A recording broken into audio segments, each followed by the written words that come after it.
kami dari kelompok 2, kelas 5M, mata kuliah Administrasi Supervisi Pendidikan. Hari ini akan membahas materi tentang supervisi akademik. Perkenalkan, nama saya Dimas Reza Kurniawan dari Prodi Pendidikan Bahasa dan Sastra Indonesia. Perkenalkan, nama saya Adilana Ilufar, NIM 180-111-5017 dari Pendidikan Fisika. Perkenalkan, nama saya Prasetyo Ridho Wicaksono dari Program Studi Pendidikan Fisika dengan NIM 180-111-5018. Baik, hari ini kita akan membahas mengenai supervisi akademik. Adapun pokok bahasan yang akan kita bahas, yang pertama, alur supervisi akademik, yang kedua, komponen supervisi pendidikan, yang ketiga, prinsip supervisi akademik. Lanjut.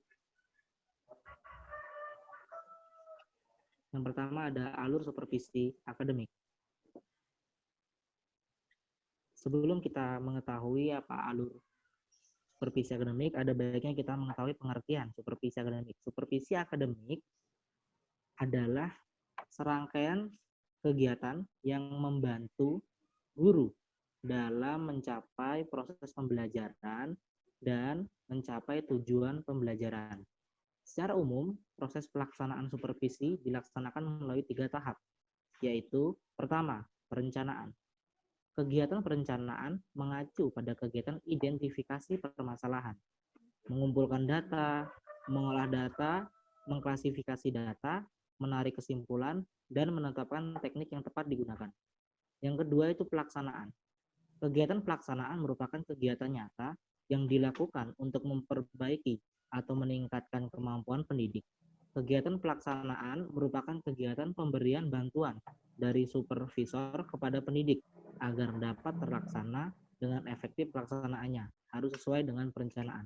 Yang ketiga ada evaluasi. Menurut Sutopo dan Sumanto, 1984, halaman 84-85, mengemukakan evaluasi berpedoman pada tujuan yang telah ditetapkan dan tujuan supervisi dirumuskan sesuai dengan corak dan tujuan sekolah. Selanjutnya.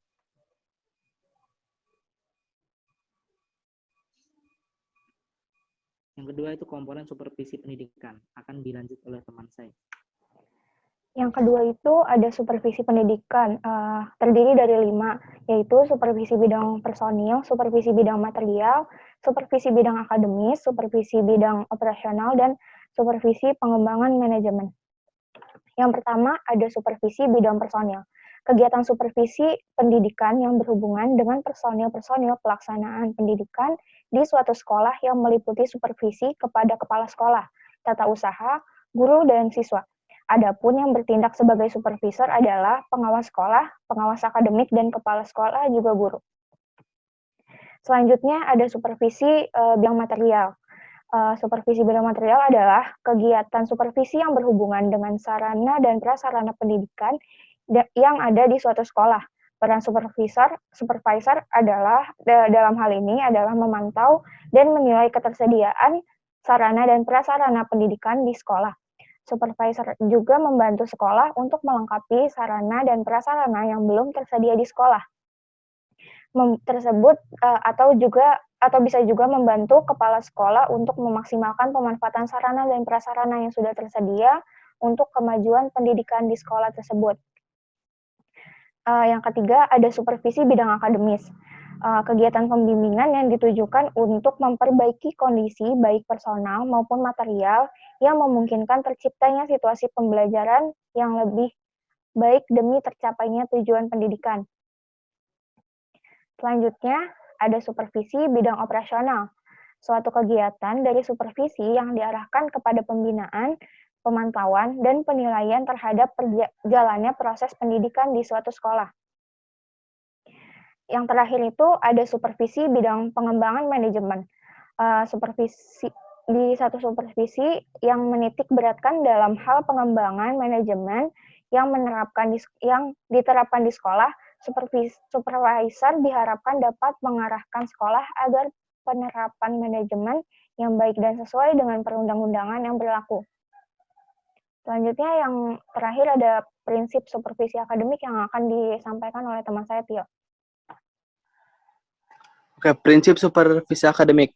Nah, di sini ada 4, yaitu prinsip ilmiah, prinsip demokrasi, prinsip kerjasama, dan prinsip konstruktif dan kreatif. Kita ke prinsip ilmiah. Prinsip ilmiah bercirikan dengan objektif, menggunakan alat sistematis, berencana, dan berkesinambungan. Di prinsip demokrasi kita akan ada yang namanya bantuan yang diberikan kepada guru berdasarkan hubungan kemanusiaan yang akrab dan hangat dengan menjunjung tinggi harga diri dan martabat guru. Ketiga, ada prinsip kerjasama, yaitu sharing ide, sharing ekspresi sebagai mereka tumbuh dan berkembang bersama. Keempat, ada prinsip konstruktif dan kreatif, di mana dilakukan dalam suasana kondisi yang menyenangkan sehingga mampu menstimulan guru untuk lebih kreatif dan dalam proses pembelajaran. Kesimpulan.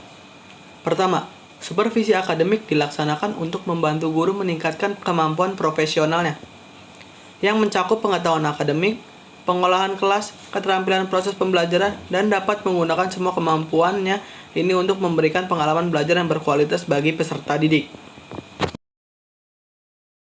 Kedua, supervisi akademik dilakukan untuk memeriksa atau memastikan proses pembelajaran di sekolah berjalan sesuai ketentuan atau tujuan yang ditetapkan.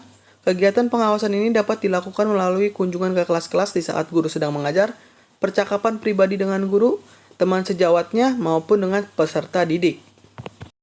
Ketiga, supervisi akademik dilakukan untuk mendorong guru meningkatkan kompetensi melaksanakan tugas mengajarnya dengan lebih baik dengan menerapkan pengetahuan dan keterampilannya, dan memiliki perhatian yang sungguh-sungguh komitmen terhadap tugas dan tanggung jawab sebagai guru Kemdiknas tahun 2007.